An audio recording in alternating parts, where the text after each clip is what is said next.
Yeah, I'm not just showing you a black screen because I can. That's the first 2 minutes and 58 seconds of the movie, which is honestly insane. When I was first watching this movie, this movie is said to be one of the greatest sci-fi films of all time. So today, I'm going to be explaining the whole movie to see if it really deserves all this hype.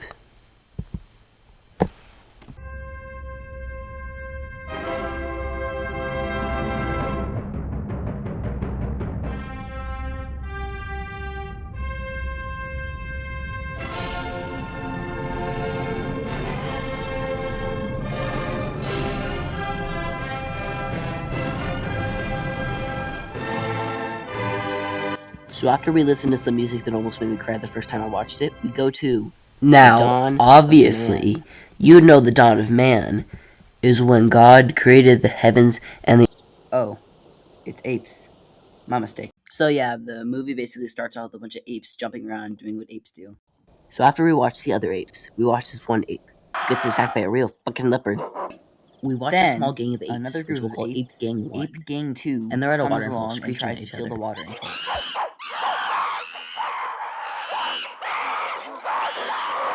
Ape Gang 2 is able to chase out Ape Gang 1, sadly.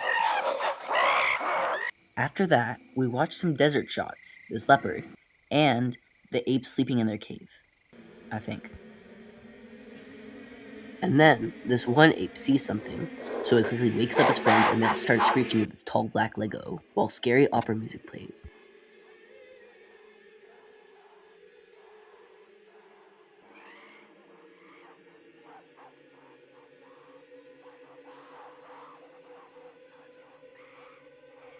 The apes go Curious George and they start touching the black rock. Then we get this nice shot right here.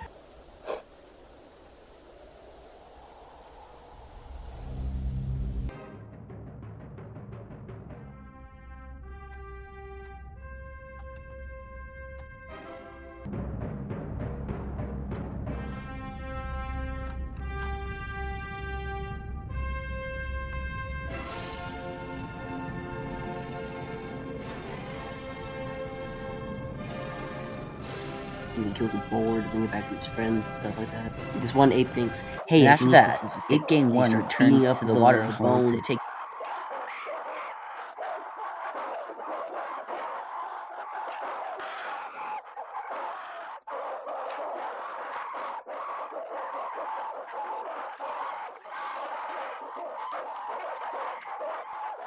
Anyhow, our main boy pretty much just one-shots the Ape Gang 2. Then the other guys just pretty much start beating the crap out of his dead body.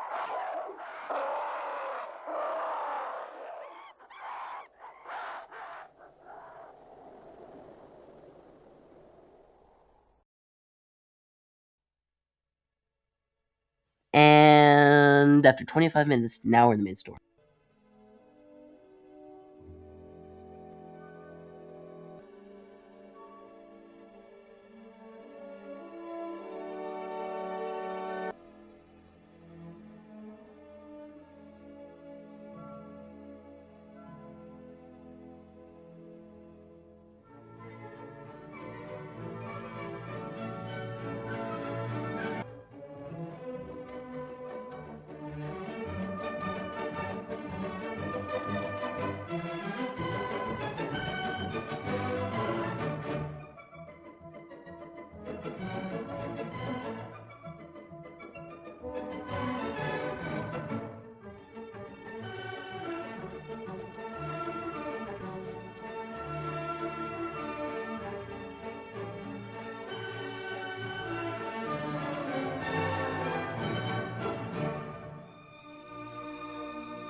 After that, we meet the pen guy, Dr. Haywood Floyd. Mr. Floyd is going to meet some scientists. Don't worry about those two girls in the back. We'll literally never see them again. And he meets Elena and Dr. Andrei Smyslov. They talk about how the black Lego from the opening was really some kind of alien rock called a monolith, and how they're going to send someone to retrieve it, which is basically the whole plot of the movie. The next 7 minutes of the movie is basically a bunch of visual effects, which I find cool, but it isn't really important to the plot. So after that, Mr. Floyd gives a speech to some random guys that they're going to send 3 scientists and 2 random astronauts to go find a monolith that's orbiting Jupiter. After that, Mr. Floyd and 2 other guys named Ralph and Bill are having lunch and discussing these pictures of the monolith. Then we cut to 18 months in the future, where the mission has finally began. We get this weird looking spaceship for some reason. Then we get this astronaut who is running up and down the walls for exercise or something. And we get this weird red dot. Then we get this other astronaut who comes over to join his buddy in the party. Anyhow, our astronauts, Dave and Frank, are watching a broadcast of themselves. The other 3 astronauts are asleep in cryo-sleep because, they're too lazy to get up or something. And then we meet the HAL 9000 computer, the computer who basically runs the entire ship. And he says this. Let me put it this way, Mr. Raymer. The 9000 series is the most reliable computer ever made. No 9000 computer has ever made a mistake or distorted information. I enjoy working HAL with is people. basically an early model of I have a ChatGPT. stimulating relationship Anyhow, with Frank Dr. Poole watches and a Dr. video of his Bowman. parents while sunbathing. Meanwhile, Dave shows Hal some sketches of the scientists nice rendering, that he made, and then Hal vents to him about how he has a worries personal about the mission question? and stuff like that. But then Hal says that there's some kind of fault in the forgive me satellite, for being and so if they don't fix it in inquisitive. 72 hours, they're not going to But during transmission the to Earth or some shit like that. It's rather difficult to define. So after they look at the satellite, they figure out that there's nothing wrong with it. So they ask Hal what they were asking, and Hal says that it must have been an error. But remember, these type of computers don't make errors, so Dave and Frank immediately get suspicious. In that pod, Dave and Frank talk about how they don't trust Hal anymore, and how they think that they should shut them off. You know what? Why am I explaining this? Just listen. Well, we wouldn't have too many alternatives. I don't think we'd have any alternatives. And we'd have to work out the transfer procedures of continuing the mission under ground-based computer control. Unfortunately, Dave and Frank are dumbasses, and for some reason, they put the pod directly in front of Hal, so obviously he reads their lips. Anyhow, Frank's going to fix the satellite. This happens.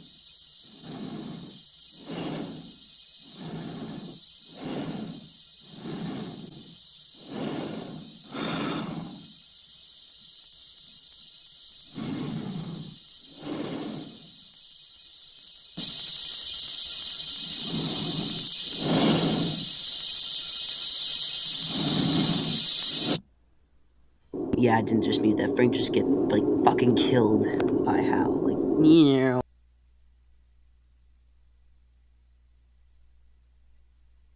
Being a good friend, Dave goes to save Frank, even though he's already dead.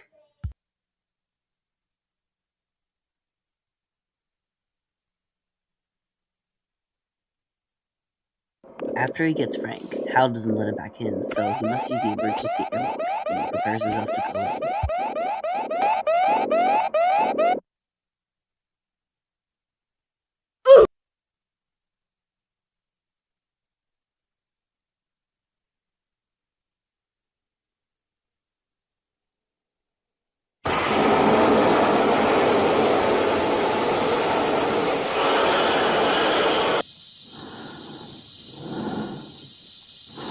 Just what do you think you're doing, Dave? I honestly think you ought to sit down calmly. Take a stress pill and think things over. Bro, shut your ass up. You killed my boy Frank. Stop, will you? I'm afraid. I'm afraid, Dave. My mind is going.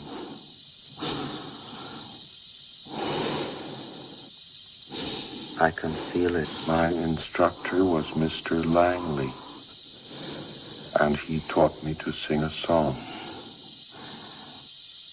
If you'd like to hear it, I can sing it for you.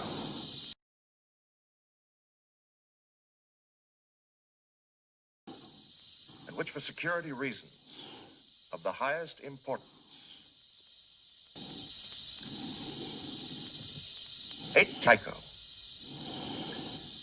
has remained completely inert. Its origin and purpose still a total mystery.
And that is the end of the movie.